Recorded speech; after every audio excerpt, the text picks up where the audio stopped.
다 같이 묵도하심으로 수요 예배를 함께 드리겠습니다.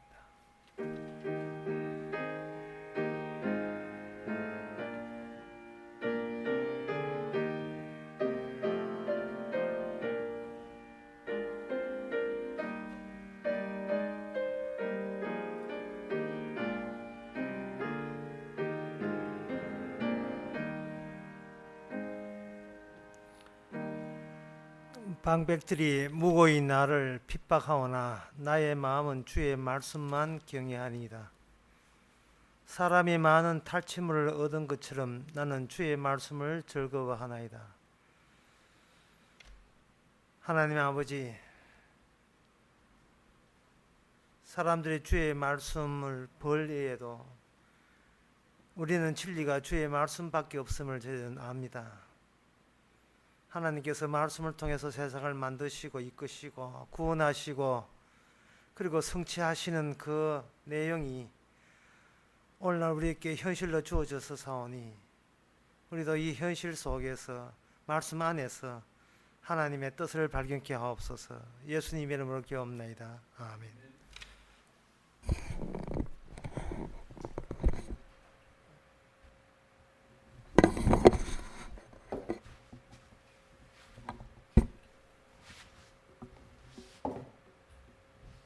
찬송가 346장 합시다.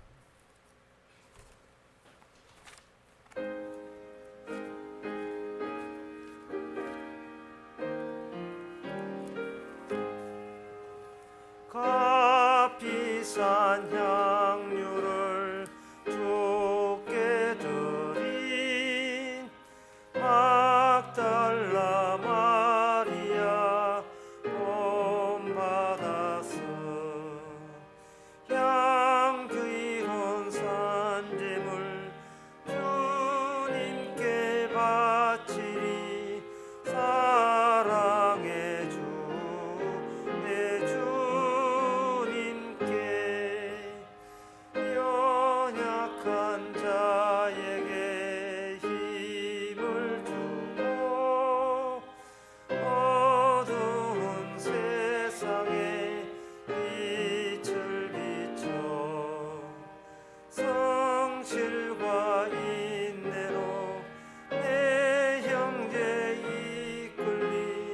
사랑의 주 내 주님께 두려운 마음에 소망 주고 슬픔에 쌓인 자 위로하며 길 잃은 자들을 친절히 이끌리.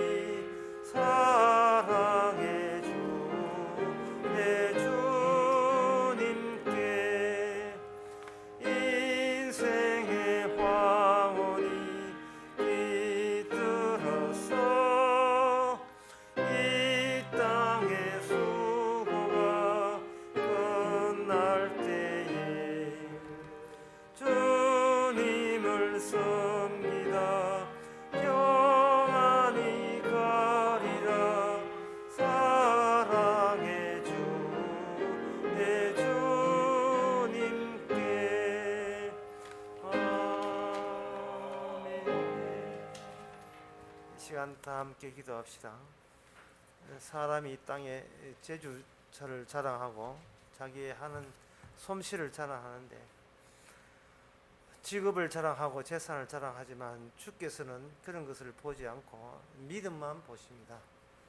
우리가 얼마나 재주 있고 얼마나 요령있게 사는 것보다 주님을 믿는지 주의 말씀을 믿고 사는지 주께서 원하는 것을 삶을 살 수 있도록 다 같이 기도합시다.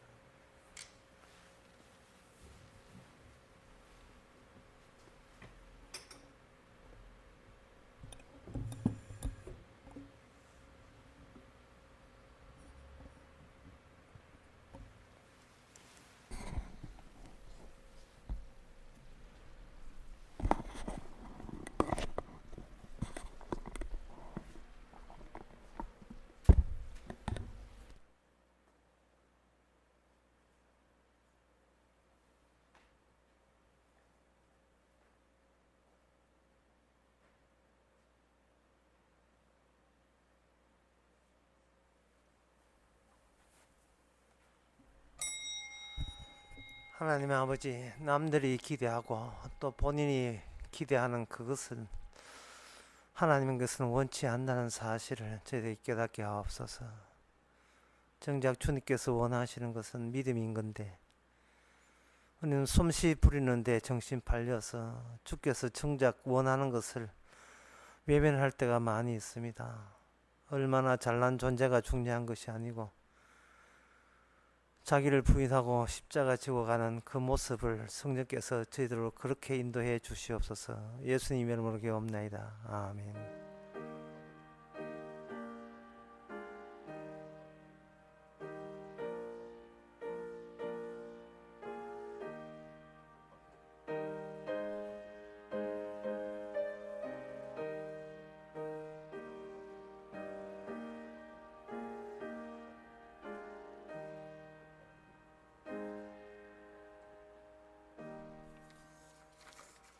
이 시간 광고 시간입니다.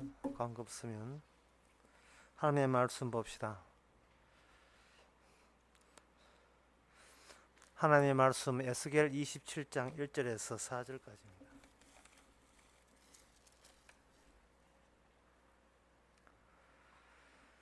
구약 성경 1191페이지입니다. 여호와의 말씀이 내게 임하여 가라사대 인자야 너는 둘을 위하여 예가를 지어라. 너는 둘을 향하여 이르기를 바다 어귀에 거하여 여러 섬 백성과 통상하는 자여 주 여호와의 말씀에 들어야 내가 말하기를 나는 온전히 아름답다 하였도다. 내 지경이 바다 가운데 있으며 너를 지은 자가 내 아름다움을 온전케 하였도다. 아멘. 여기 두로에 대해서 언급하면서 뭐라고 평가하느냐 하면은 두로를 만드신 하나님께서 아름다운 정도가 아름답게 했는데 그 아름 정도냐 하면은 아주 온전하게 아름답다 그렇게 하였습니다.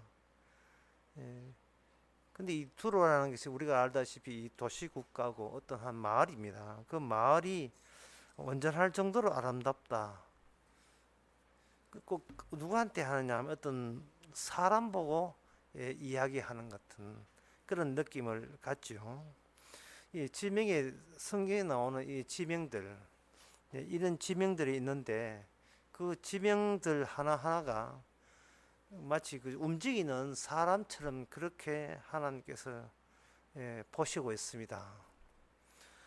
우리가 성경에 이런 경우가 또 있어요. 너희들이 아브라함 자손이냐 하나님께서는 이 돌들로도 아브라함 자손이 되게 하신다 그런 대목이 나옵니다. 우리는 우리 자신이 사람이고 사람이 위에는 별로 가치를 주지를 않습니다. 돌멩이 저게 뭔데 그렇게 되거든요. 특히 과학이 발달하게 되면 별도 조사하고 해도 조사하고 달도 조사하는데 옛날에 과학이 발달되지 않은 달에는 어떤 토끼가 방아를 찧고 있다 그렇게 생각했잖아요. 그런데 직접 이제 가보니까 그냥 흙덩어리고 금속 그냥 그 안에는 금속이 들어있죠. 그 인간보다 못하다. 그 인간은 살아있는데 나머지는 살아있지 못하다. 그렇게 봅니다. 그런데 하나님께서는 돌들로도 아브라함 자손이 되게 한다는 그 의미에 대해서 정작 하나님은 그렇게 이야기하고 예수님은 그렇게 이야기했는데 정작 인간들은 거기에 대해서 동의할 생각을 안 합니다. 어떻게 돌멩이가 아브라함 자손이 될 수 있느냐? 네. 그래서 예수님의 그 말씀을 모른다는 말은 뭐 뜻이냐 하면 성경 해석에 있어서 이게 인간들이 큰 문제가 있다는 겁니다. 성경 해석에 대해서 문제가 있다는 말은 하나님의 뜻에 대해서 모른다는 뜻이고 하나님의 뜻에 대해서 모른다고 한다면 자기가 자기 자신이 누군지를 모르고 있다는 말과 같은 말입니다. 오늘 에스겔을 나오는 에스겔 27장에 나오는 이 두루 이야기인데 이 두루 이야기가 그 핵심이 어디 있느냐 하면은 두로라는 그 지역을 마치 사람 다루듯이 그렇게 이야기하면서 너희들이 온전하게 아름답게 하나님께서 만드셨는데 결국은 멸망했다는 이야기입니다. 이것은 뭐냐면 멸망으로 가는 그러한 본보기로서 두로 지방을 하나님께서 채택하신 겁니다. 이렇게 잘났더니만 멸망했잖아 봐 하는 그러한 대표로 이 두로 지방을 언급하고 있습니다.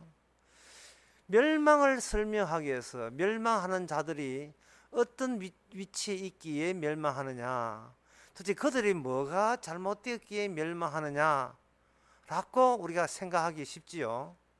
이야기를 쉽게 가보겠습니다. 우리는 이렇게 생각합니다. 에스겔 27장을 보면서 두로 지방이 아주 아름다운 마을이었다. 마을이었구나. 그런데 그 두로 지방이 나중에 멸망했대. 멸망했어?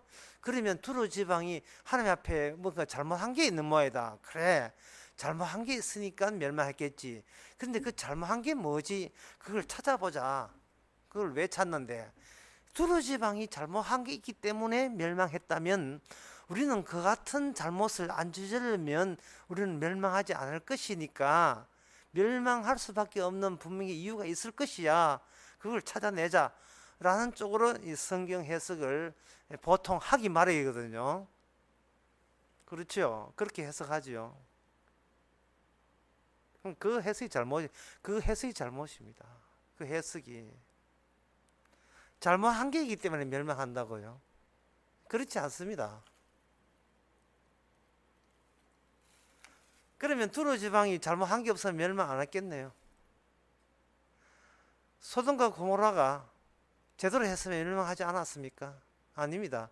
두로 지방이나 소돔과 고모라나 이 세상의 모든 것은 멸망하기 위해서 만들어진 거예요.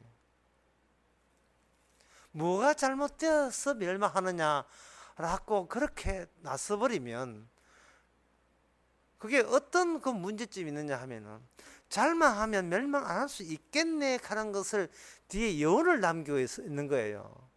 그게 잘못된 거다 이 말이에요. 그렇게 성경 해석을 보면 안 된다 이 말입니다. 두로 지방이 있는데 잘못했으니까 두로 지방 망한다 생각하지 마시고 멸망이 무엇인가를 보여주기 위해서 두로 지방이 있다고 보시면 되는 겁니다. 멸망이 뭔가를 보여주기 위해서. 두로 지방이 아무리 착해도 멸망해요. 아무리 착해도 멸망해요. 악해도 멸망하고 착해도 멸망합니다. 이것은 소돔과 고모라도 마찬가지고 오늘날 우리들도 마찬가지예요. 이 에스겔 27장에 두로 지방이 멸망했다는 이야기를 왜 이게 사실 따지고 보면 우리 나무 동네잖아요. 나무 동네 이야기가 우리가 에스겔에서 왜 이렇게 봐야 되느냐 하는 말이죠. 봐야 되느냐 하면은 분명히 두로 지방을 보면서 그들이 뭔가 잘못한 게 있는데 멸망했는데 우리는 잘못한 게 없기 때문에 멸망을 했다. 이렇게 생각하기 마련입니다. 우리가 잘못한 게 없어서 멸망 안 하는 겁니까? 우리가 죄진 게 없어서 구원을 받은 겁니까? 그건 아니잖아요. 구원이라는 것이 남보다 죄를 더 적게 져서 구원되었다는 그 사고방식은 굉장히 이거는 납득은 되지만 비성경적입니다.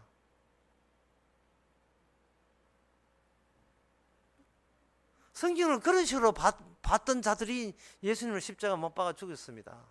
따라서 우리는 그런 식으로 보는 것 자체가 잘못이에요. 그래서 그러면 성경이 두로 지방에 거론한 언급한 그 이유가 뭐냐? 그들이 잘못한 것이 있기 때문에 멸망했다는 식이 아니라면 두로 지방이라는 이 언급을 한 이유가 뭐냐? 그게 궁금하지요. 아까 돌멩이 이야기 했잖아요. 너희들이 아브라함 자손이냐? 아니야. 이 돌멩이라도 하나님께서 아브라함 자손 되게 할 때 돌멩이를 거론한 이유. 그리고 예수님의 제자들이 하늘나라 가면 누가 높겠느냐 하고 서로 경쟁할 때에 어린아이를 하나 데려오는 그 이유는 이렇습니다. 현재 이것이 잘못이고 이런 것이 좋은 것이근데 이것은 문제다. 그렇게 하기 위해서가 아니라 주님께서 성경 말씀을 주시는 것은 우리로 하여금 성경을 그런 식으로 해석할 수밖에 없는 그런 마음이, 속마음이 우리 안에 있는데, 성경을 통해서 그걸 까집어서 덜쳐내는 거 하는 거예요. 덜쳐내는 거. 예수님께서 어린아이를 데려오는 것은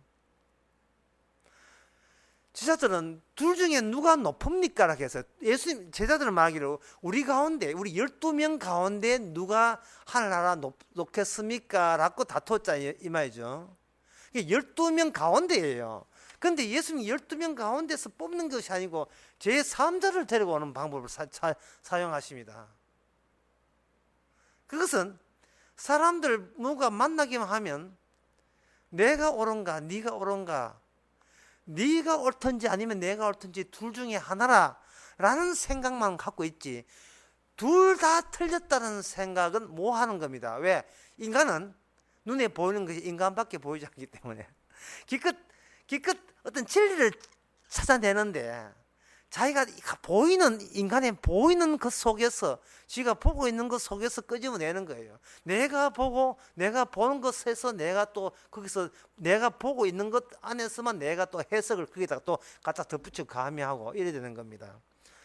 성경은 우리가 봐서 해석하는 것이 아니고 성경은 스스로, 말씀이 스스로 보이게 하는 책이에요. 참 이런 이야기 참 어려운데, 성경을 봐가지고 무슨 해석을 뽑아내는 게 아니고 성경 자체가 우리를 새로운 면을 보게 하는 겁니다. 그러니까 오늘 두로 같은 경우에 이래 보면 돼요.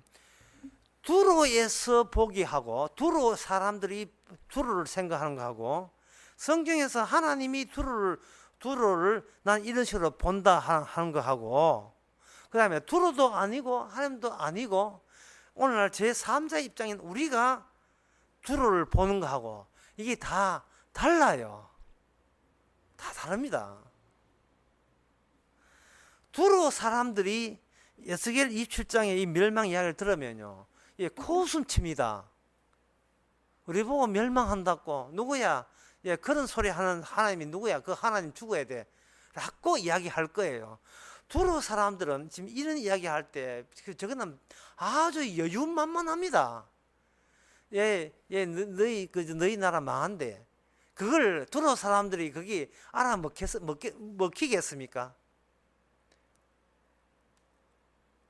너무 잘 나가는데요. 니느웨 사람들이 회개했다는 것은 참 이상한 일이에요. 이건 예상도 못한 일입니다. 니느웨 사람들이 그 요나에서, 인간은 당최 회개가 안 되는 존재예요.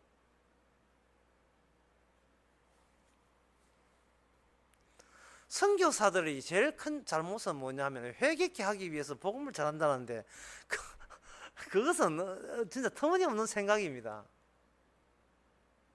인간 자체가 회개 자체가 안 되는 건데 무슨 회개를 시킵니까? 선교사가 해야 될 것은 그들이 잘못이고 우리는 옳다가 아니라, 복음 전하는 나나 복음 듣는 당신이나 제3자 대신 주님 십자가 앞에서는 다 죄인입니다. 그거 전하라고 선교사 하는 거예요. 그거 전하라고. 그럼 멀리까지, 파키스탄까지 저런 멀리까지 갈 필요 없어요. 자기 주변 이야기하면 됩니다. 당신이나 나나 죄값서 죽습니다. 이게 선교사예요. 이게 전도입니다.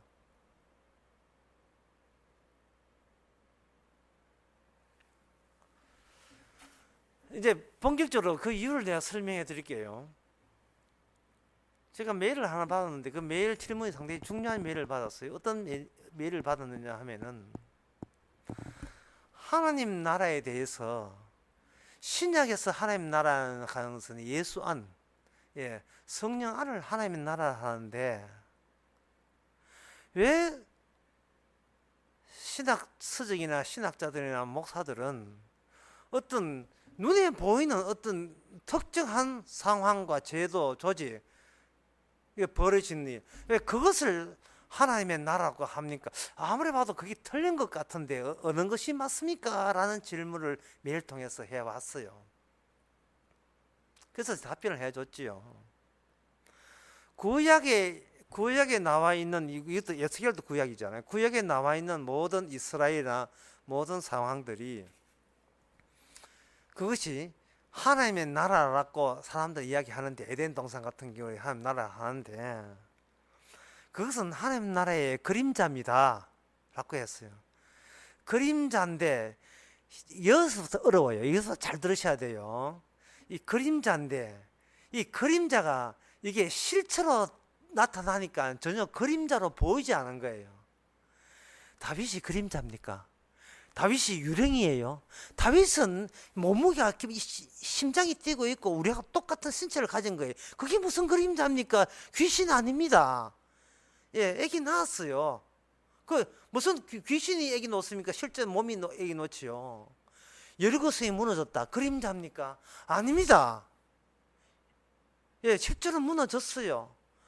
그리고 많은 군대가 전쟁해가 피 흘렸다. 그 피가 어디 뭐고 케찹입니까?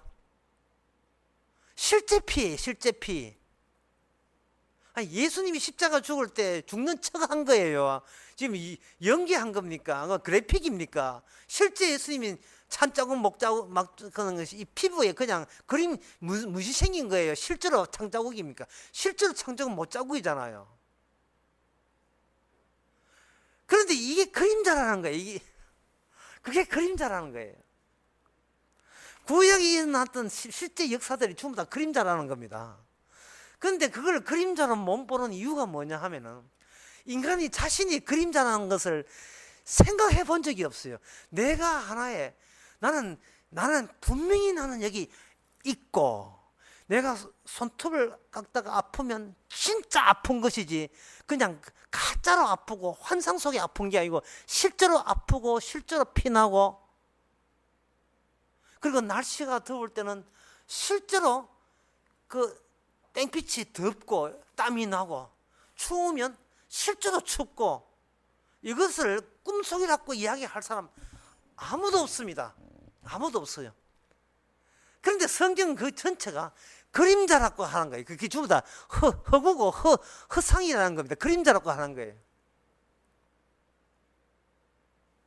그러니까 어떤 상태가 있느냐 하면은, 두로 지방이 있을 때 하나님은 두로 지방을 그림자로 보는데, 우리는 이 두로 지방이 실제로 있으니까요. 예, 우리 만약에 대구가 예루살렘이라면 두로 지방은 서사이라 했죠. 실제로 그 동네에 있으니까, 실제로 그 동네가 잘 먹고 잘 사니까, 내가 여기에 대구에 실제로 사는 것처럼 그쪽에 서산에 있는 사람들 실제로 살고 있다. 끝. 예, 그게 실제다라고 하는 겁니다. 저쪽도 이쪽도 양쪽 다 그림자가 될 줄은 상상도 못한 겁니다. 예수님의 제자 가운데 누가 높으냐 할 때, 누가 높으냐, 네가 높으냐 내가 높으냐, 정답은 둘 중에 하나예요. 근데 주님께서는 어린아이 하나 데려올 줄은 생각도 못한 겁니다. 바리새인들이 우리가 아브라함의 자손을 할 때 하나님께서, 예수님께서 돌멩이를 가지고, 돌멩이라도 아브라함 자손한다, 이 돌멩이 거론할 줄이야 상상도 못한 거예요. 돌멩이는 비생명체고 자기는 생명체이기 때문에 어느 게 실제냐, 생명체가 실제지 돌멩이는 아니라고 본 거예요. 이 돌들도 하나님 아브라함 자손이 되게 한다 하는 그 의미에 대해서 그들은 돌멩이를 아주 우습게 보고 있다는 것을 전제로 할 때 예수님께서 그게 의미가 있는 거예요.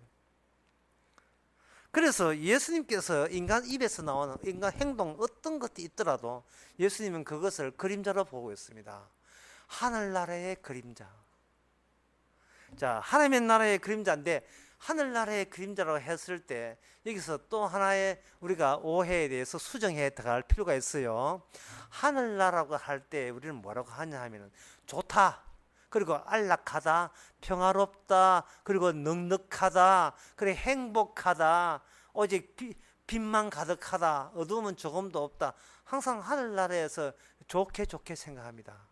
그거는 실체일 경우에 그렇고, 이 하늘나라 실체가 언제 들었냐 하면은 언약 중에서 제일 마지막 언약 때 완성됩니다. 그 제일 마지막 언약이 바로 새 언약일 때입니다. 새 언약.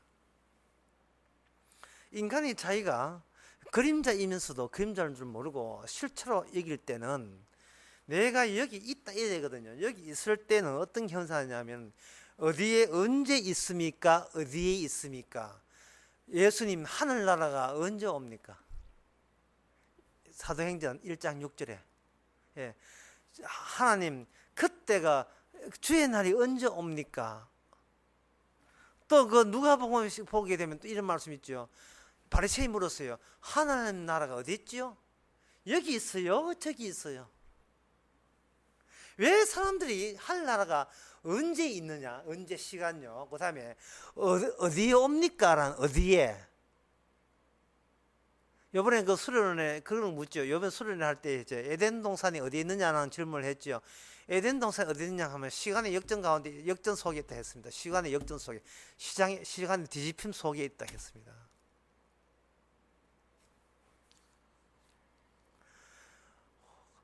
에덴 동산이 어디 있습니까? 라고 물을 취지는 정확한 장소를 이야기해 달라고 묻는 질문이에요.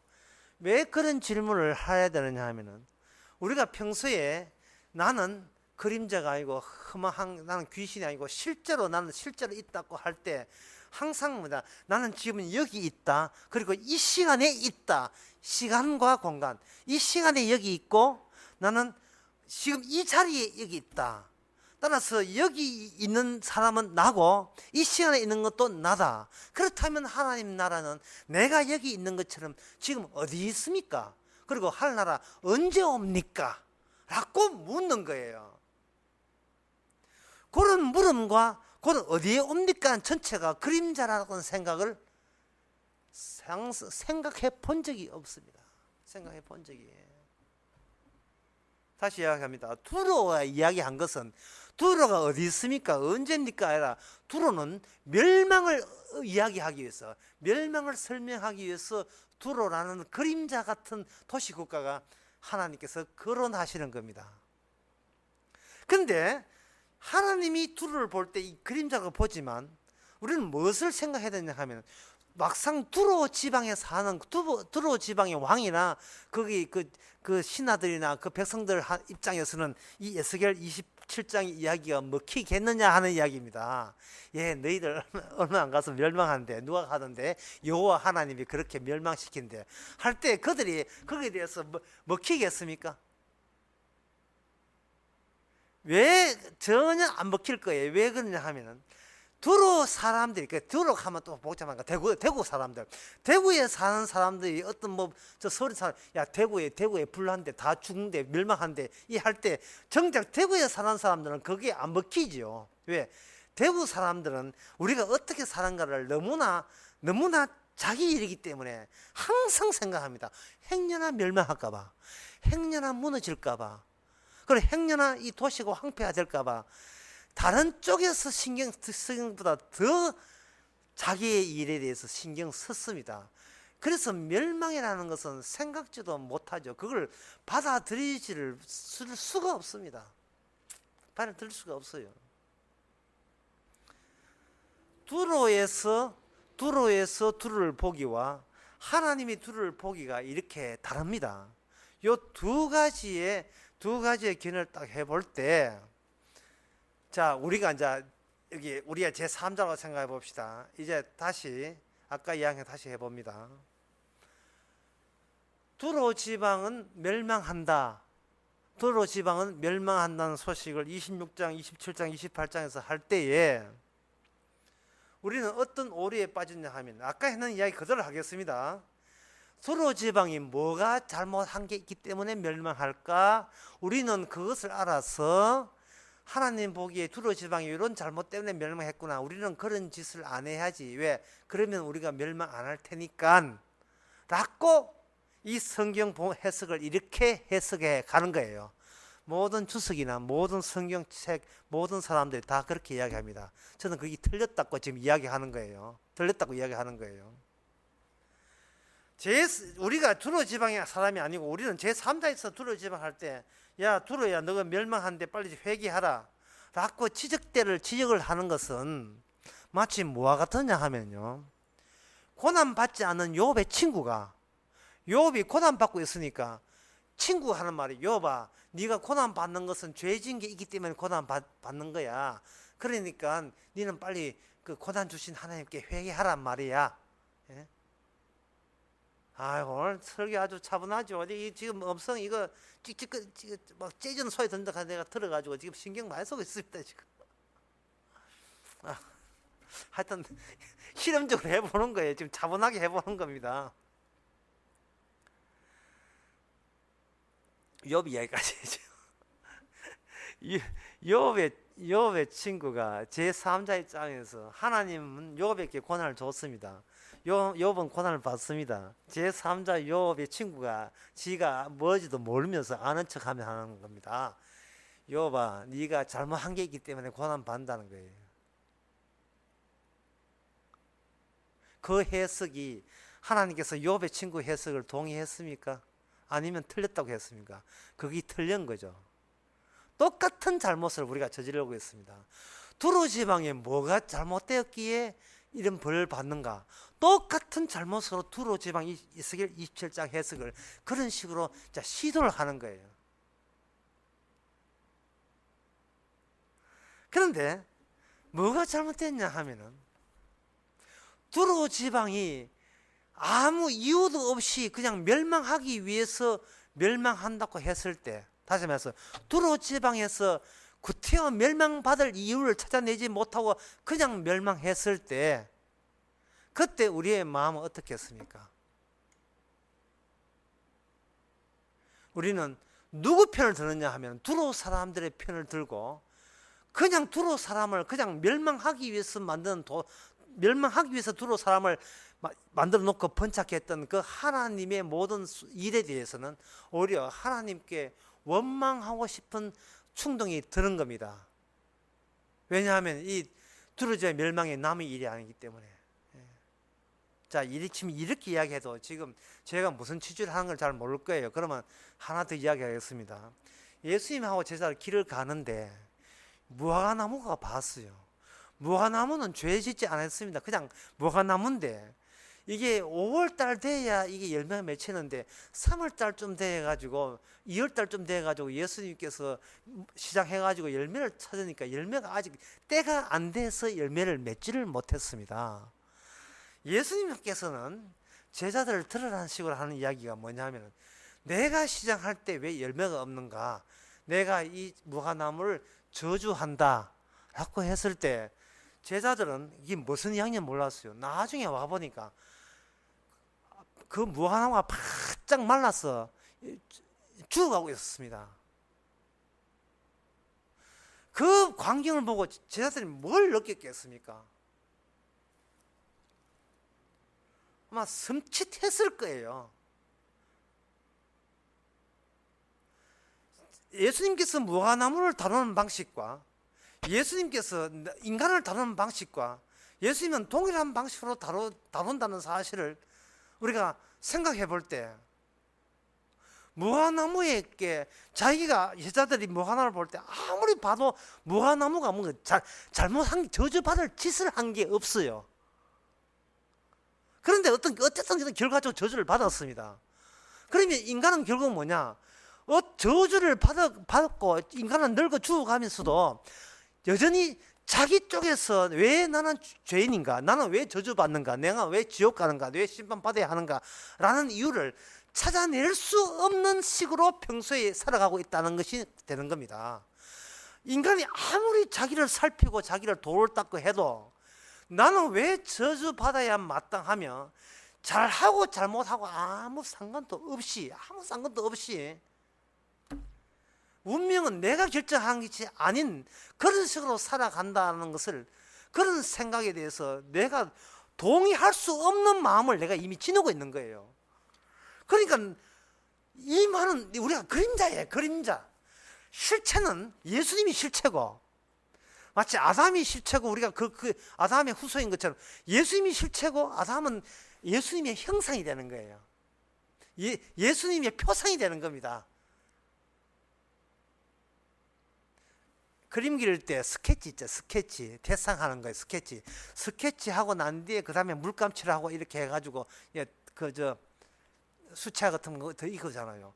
그림기를 보면 안에 그 대상 스케치 안 보입니다. 왜? 그건 밑그림이거든요. 우리는 예수 그리스도를 드러내기 위해서 그냥 대충 그려놓는 그런 대상 같은 뭔가 그 색감을 입기 위해서 미리 쳐놓는 보조 같은 보조 기능인에 불과한 거예요. 보조 기능인. 보조 기능인데 우리는 아담의 아담의 후손이고 마귀의 게임에 빠져서 나 있음으로 이미 완료됐다고 보는 거예요. 독자적으로. 이젠 손대지 마세요. 하나님 저를 구원하려면 어디에 언제 어느 장소에 할 나라 옵니까? 알려주시면 우리가 알아서 찾아가겠습니다. 왜? 우리는 독자적이니까. 우리 이 자체로 나라의 완성이니까. 그렇게 되면 하나님과 우리 사이에 이게 균열되어 버려요. 자, 이제 오늘 본문에 이제 해답이 나옵니다. 요한복음 10장 30절에 보면 이런 말씀 나와요. 나와 아버지는 하나라 되어 있죠. 나와 아버지는 하나다. 예수님은 아버지와 하나라고 되어 있습니다. 그런데 예수님 빼놓고 어떤 인간도 하나님과 하나가 아닙니다. 갈라져 있어요. 갈라져 있으니까 하나님께서 너는 그림자로 한 거예요. 사람은 하나님과 자기를 갈라놓고 그 다음에 갈라놓고 자기 쪽에서 가인의 제사처럼 드려서 그 간격을 메꾸려고 하는 겁니다. 하나님 제가 따라 붙이겠습니다. 하나님 영광 돌리고 찬송하고 섬기겠습니다. 하고 하는데 이게 하나가 아니에요. 항상 간격이 있어요. 항상 간격이 있어요. 그 간격 때문에 인간은 무섭고 두렵고 떨리고 공포스럽고 염려되고 걱정되고 근심되는 겁니다. 예수님은 그렇지 않았어요. 자기 안에 아버지가 일하고 있습니다. 자기 안에 아버지가 일하고 있는데 우리 안에는 나만 일해요. 사실은 마귀가 일하지만 내 안에 나밖에 모르는 거 하니까 주님 하나님 보시기에 니는 아담의 같이 그림자다. 오실 그리스도가 십자가의 저주 아버지께 버림받아야 될 버림받아야 될 이유를 지금 역할극으로 지금 보여주고 있다. 네가 거짓하니까 예수님께서 버림받은 것이다. 더 쉽게 말해서 버림받았으니까 거짓하지. 네가 거짓하는 것이 정체를 보여주기 위해서 나는 십자가에서 아버지한테 버림받았다. 나는 아버지한테 버림받았지. 너희들은 그냥 버림받았어. 그냥 버림받으면 저주받습니다. 그래서 예수님께서는 죄가 있는 곳에 은혜를 더 넘치게 하기 위해서 예수님께서 어떻게 하냐면 이걸 표상으로 만들어요. 너는 나의 기다란 그림자다. 십자가의 그림자를 봐가지고 버림받았지. 근데 버림받은 자도 아버지의 사랑으로 내 안에 있는 아버지가 일하시니까 내 안에 있는 아버지의 사랑으로 버림받은 너를 나중에 나처럼 하나님의 아들 되게 한다면 지금 네가 하는 것은 그림자에 해당된다는 겁니다. 그래서 이 그림자가 십자가의 그림자가 두 가지의 상반된 내용을 담고 있습니다. 하나는 두로처럼 왜 멸망되어야 되는가? 또 한 가지는 왜 구원되어야 되는가?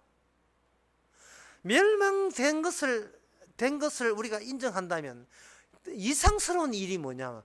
왜 멸망되어야 되는데 왜 구원이 되지?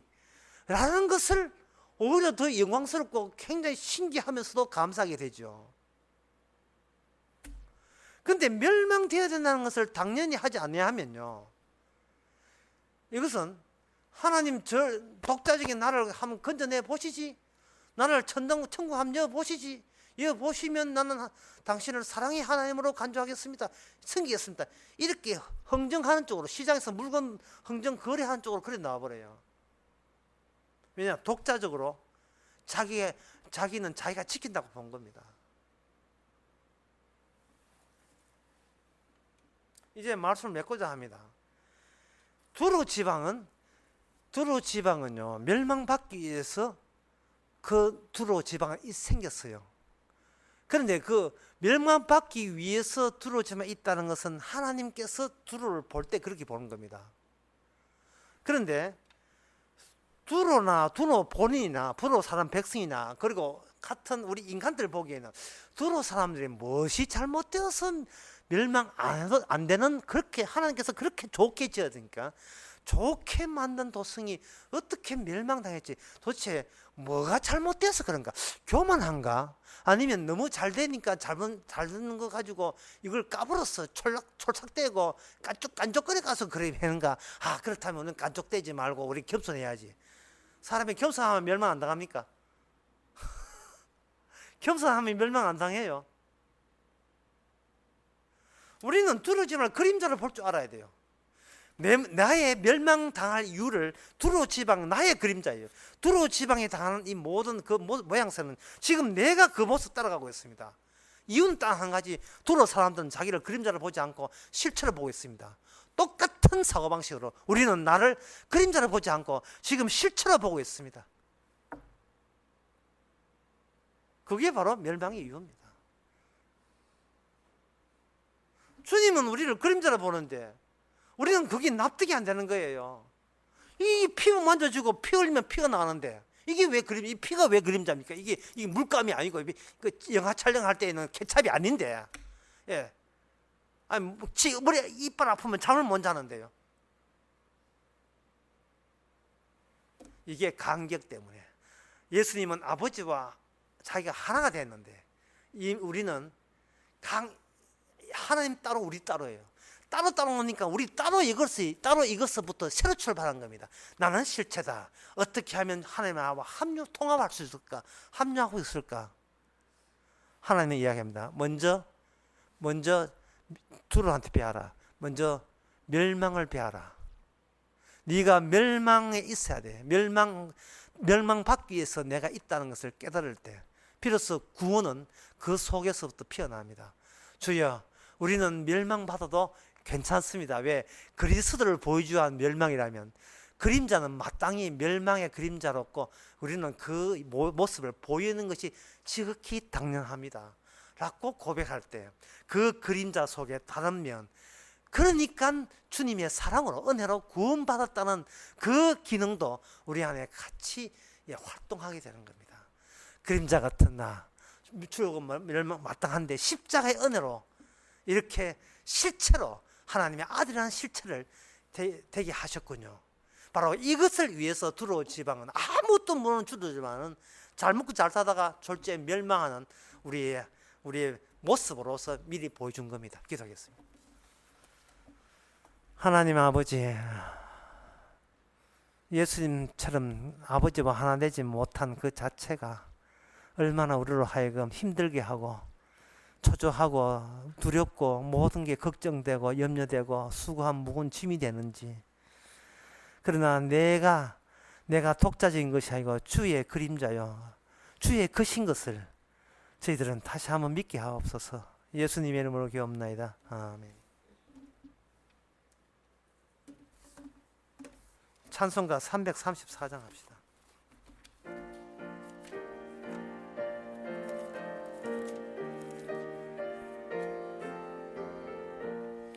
아버지여, 이 죄인을 용납하여 주시고 아드님의 그 이름으로 구원하여 주소서.